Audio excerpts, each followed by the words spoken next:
पोहोचावा हा यात्रेचा मुख्य उद्देश आहे। कारण आतापर्यंत थोडक्यामध्ये ही गोमाता राज्यमाता संवाद यात्रा जी आहे, जी गो सेवा आयोग महाराष्ट्र शासनाच्या वतीने अधिकृत निघालेली आहे, पशुसंवर्धन विभाग आणि गो सेवा माहिती सर्व घराघरामध्ये वेळेचं मॅनेजमेंट मला 3 वर्षामध्ये चांगलं ओळखायला लागले। मी थोडासा स्पष्ट बोलणारा, कोणाचीही बीडबाड न ठेवणारा असा व्यक्ती आहे।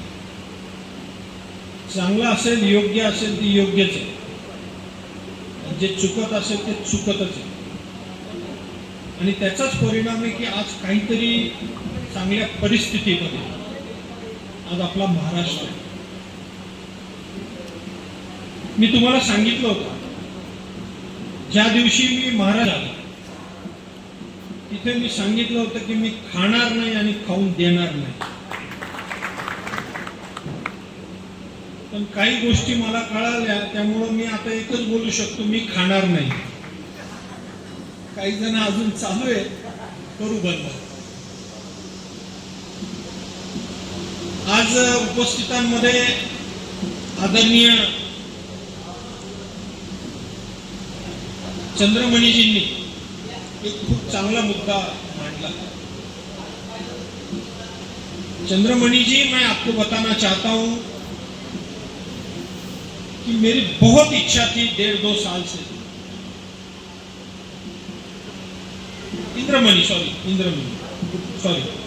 इंद्रमणि जी, मेरी बहुत इच्छा थी कि पिछले 1.5 साल से मैं सोच रहा था कि हमारी जो बुल है, म्हणजे ज्याला आपण बैल आणि वासरू म्हणतो, त्याचं काय करायचं, कसं करायचं। आणि मी इथल्या विद्यापीठाला व्हिजिट केली, तेव्हा ते नव्हते, दुसरे कुलगुरू होते। एक कोई मैडम थी आपकी, जो इसने सोलंकी मैडम, जिसने मुझे पूरा आपका विद्यापीठ घुमाया और बहुत अच्छा लगा, बहुत आश्चर्य लगा कि आप जिस हिसाब से जो बुल्स है उसके ऊपर काम कर रहे हैं, ये बहुत सराहनीय है। जवळ नाही, खूप म्हणजे जास्त टाळ्या वाजवा। 16 ते 17 मशिनरीज या बैलावर चालतात, त्यांनी प्रात्यक्षिक ठेवलेली आहे। आणि हेच तर पाहिजे होतं।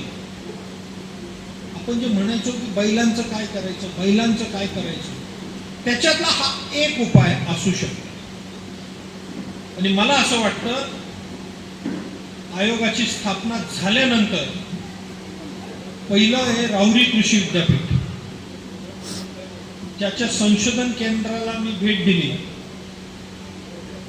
कारण आमच्या आयोगात जे घटना आहे आमची, त्याच्यात लिहिलेलं आहे। मंच पर विराजमान श्री शेखर मुंद्रा जी, अध्यक्ष महाराष्ट्र गो सेवा आयोग, और हमारे जिले के पुलिस कप्तान पंकज जी, मंच पर विराजमान सभी प्रबुद्ध जन, यहाँ पर इस बड़े कार्यक्रम के लिए उपस्थित सभी गोभक्त देवियों एवं सज्जनों, आज महत्वपूर्ण दिन है। राजमाता संवाद यात्रा महाराष्ट्र अध्यक्ष गो सेवा आयोग राज्यमंत्री आणि आजच्या कार्यक्रमामध्ये उपस्थित आपले मराठवाडा कृषी विद्यापीठ यांचे विषय श्री इंद्रमणि साहेब आणि आदरणीय व्यासपीठ, आणि आजच्या दिवशीमध्ये आपला जे संवाद आहे, जे संवाद ठेवलेला आहे, त्याच्यासाठी उपस्थित सर्व डायरेक्टली रिलेशन असतो। आपला जे महाराष्ट्र ॲनिमल प्रिझर्वेशन ॲक्ट आहे, तर त्याच्याप्रमाणे आम्ही सतत कार्य करत राहतो, त्याच्यामध्ये कारवाई करत राहतो। याचं कारण असं आहे की कायदा आपल्या महाराष्ट्रामध्ये किंवा देशामध्ये जे बनलेलं आहे त्याच्यामध्ये गोमाता किंवा गोवंश यांना जे आहे ते कापण्याच्या बंदी आपला महाराष्ट्र स्टेट याच्यामध्ये लावण्यात आलेली आहे. तर याच्यासाठी जो आहे आमचा सतत प्रयत्न आहे ते राहते आणि कायद्याचा चांगला अंमलबजावणी कसा करता येईल याच्यासाठी पण जो आहे आम्ही सर्व पोलीस स्टेशनचे इन्चार्ज आहे त्यांना सूचना दिलेली आहे.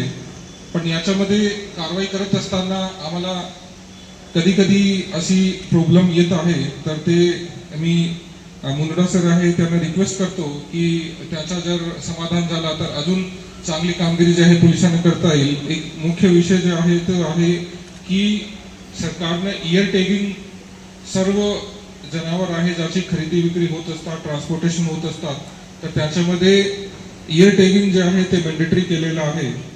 पण आम्हाला असे लक्षात येतं की ज्यावेळेस रात्रीच्या वेळेस ट्रान्सपोर्टेशन असतो तर त्यावेळेस जरी त्याचा इयर टॅगिंग असेल पण त्याने चेक करण्याचा जो काही सॉफ्टवेअर आहे किंवा लॉग इन पासवर्ड आहे तो ॲनिमल हजबंड्री डिपार्टमेंट आहे त्यांच्याकडे असते, पोलिसांकडे नसते. तर एक रिक्वेस्ट माझी जे आहे ते मुंदडा सर यांच्याशी हेच राहील की याचा जे इयर टॅगिंग चेक करण्याचा जो लॉग इन ID पासवर्ड आहे तर तो एक पोलीस अधीक्षक कार्यालय आणि CP ऑफिस असे यानं दिला तर रात्रबेरात्री आपल्याला कधी कोणताही संशयित वाहन किंवा कारवाई करताना याच्यामध्ये अडचण येणार नाही.